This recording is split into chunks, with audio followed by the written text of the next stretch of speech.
Ever since macOS Tahoe 26 was released, people who run OCLP, that is Open Core Legacy Patcher, including myself at one point, have been wondering if OCLP will support it, and if yes, when would be the ETA. But the question that would be more interesting to discuss is, do we even need macOS Tahoe 26? And in this video I will outline why you probably don't need it if you're the average Mac user like myself, and why macOS Sequoia 15 is still good enough. So with that being said, let's begin.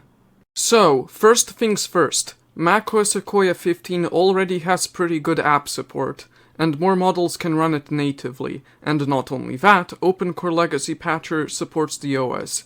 So even if it doesn't run natively, you can always just install it and root patch anything that needs root patching, which includes modern wireless, graphics, FaceTime camera, or USB 1.1 support, if you're using a really old model.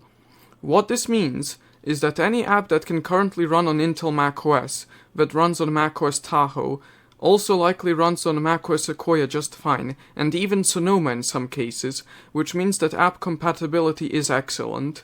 There hasn't yet been a case where apps have started dropping macOS Sequoia 15, and thus most apps that work with Tahoe will work with this version also. So in my opinion, regarding apps, unless you need to run an Apple Silicon app, you probably don't need to upgrade to macOS Tahoe 26 as of right now, and even then, macOS Sequoia 15 on Apple Silicon is still pretty good.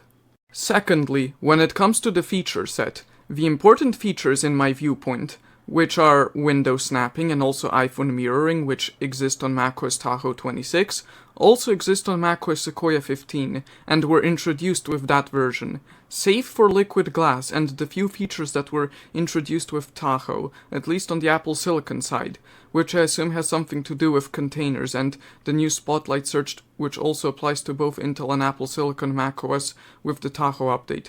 You're not missing out on much by not updating to macOS Tahoe, either by choice or by Tahoe not being supported. In terms of feature set, macOS Tahoe 26 even removed some features I would consider useful, which are the Launchpad app, support for FireWire devices, and also support for Fusion drives. So unless you're willing to accept the trade-offs that come with macOS Tahoe and like the liquid glass design, you probably don't need macOS Tahoe and can simply stay on macOS Sequoia, as on the Intel side, if you're using an Intel Mac like I do, you don't gain much, and what you do gain has trade-offs with what you stand to lose. So staying on macOS Sequoia is a perfectly sensible choice if you don't need to upgrade. Thirdly, hardware support, and this argument comes from the perspective of an Intel Mac user, so there might be bias. macOS Tahoe 26 only supports 4 Intel Mac models natively, which are the following: iMac Retina 5K 27-inch 2020, MacBook Pro 16-inch 2019, MacBook Pro 13-inch 2020 for Thunderbolt 3 ports model, and finally the Mac Pro 2019. This is keeping in mind that there is no OCLP support for Tahoe at all officially, and the only other models which stand a chance at running are the 2017 and 2019 iMacs with OCLP mod. So already there are not a lot of Mac users that could upgrade, as they're using models older than the ones I listed, and I'm also in that category. macOS Sequoia 15 simply has better hardware support, as it supports pretty much most Mac models released in 2018, save for the 2018 and 2019 MacBook Airs, and is supported by OCLP, which means that even my 2015 MacBook Pro could run it. Also, when it comes to Macs with the T2 security chip, including my Mac Mini 2018, those won't get OCLP in the near future, so they're stuck on macOS Sequoia 15 for probably a long time as far as I know. Basically, if you're not already running the few Intel models that support macOS Tahoe or Apple Silicon, you're just better off staying on macOS Sequoia for the time being. Even without liquid glass, you still get to keep support for FireWire or Fusion drives, which is better if you're using them, which in terms of iMacs many still do. So if you're not already on the latest hardware, you probably don't need macOS Tahoe, and staying on macOS Sequoia is simply the better option in my viewpoint. Fourth, software support and security updates. Again, this might be somewhat biased as I'm speaking from the perspective of an Intel Mac user on Intel macOS, But hear me out. When it comes to macOS on Intel Macs, despite the fact it's still getting updates now and has good app support, it is considered a somewhat of a dead-end platform, as Apple clearly announced in their platform State of the Union that macOS Tahoe will be the final release for Intel Macs, which means that any macOS after it will be Apple Silicon only. However, like I said before, only 4 Intel Mac models support macOS Tahoe natively as of the making of this video, and with no OCLP support, there is practically little difference if your Mac OS support ends at Sequoia or Tahoe, with the difference being 1 year, essentially late 2027 versus late 2028 end. You will still have to upgrade to an Apple Silicon machine at the end if you want the newest Mac OS, and performance-wise, such an upgrade might be a good idea even now, as even the lowest end Apple Silicon chips, even the oldest ones, outcompete and outperform Intel ones. So that is something to consider. So for the average user, natively supported on Sequoia or using it with OCLP, you probably don't need macOS Tahoe, and macOS Sequoia can already do everything you might need it to do or want it to do. So what I would say is, if you want to stay on macOS Sequoia and skip the update to Tahoe, you can do so without issue for the time being.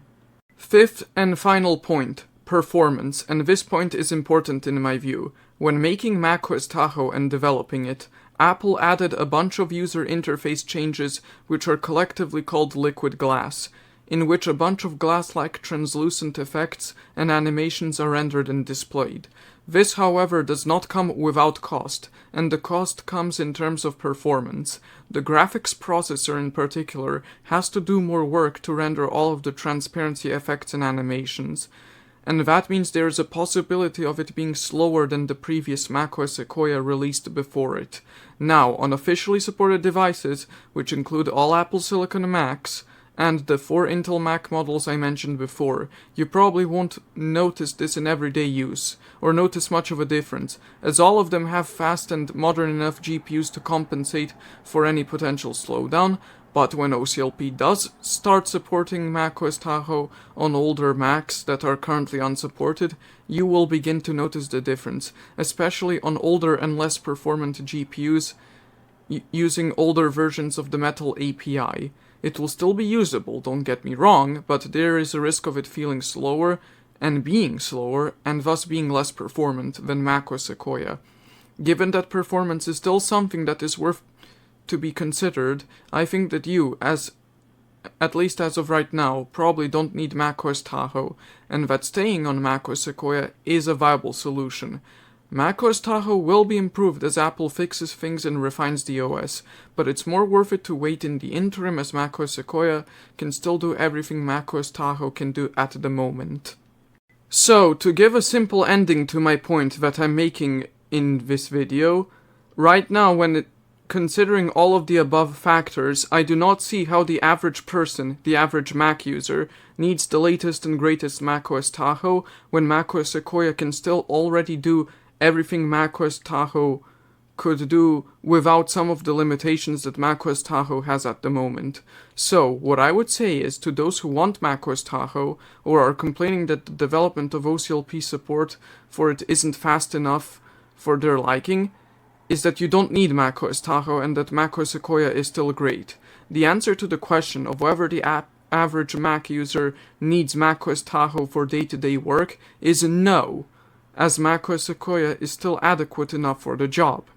That is it for my perspective on this topic. Feel free to comment if you agree or disagree and state your opinion. I will also reply. With that being said, this has been Igor MGTOW and Video Games. Like and subscribe and click the bell notifications on YouTube if you enjoyed the video. And follow me on odyssey.com, MGTOW.tv, Twitter, Blue Sky and Rumble. And join my Discord server. And bye bye. Thanks for watching.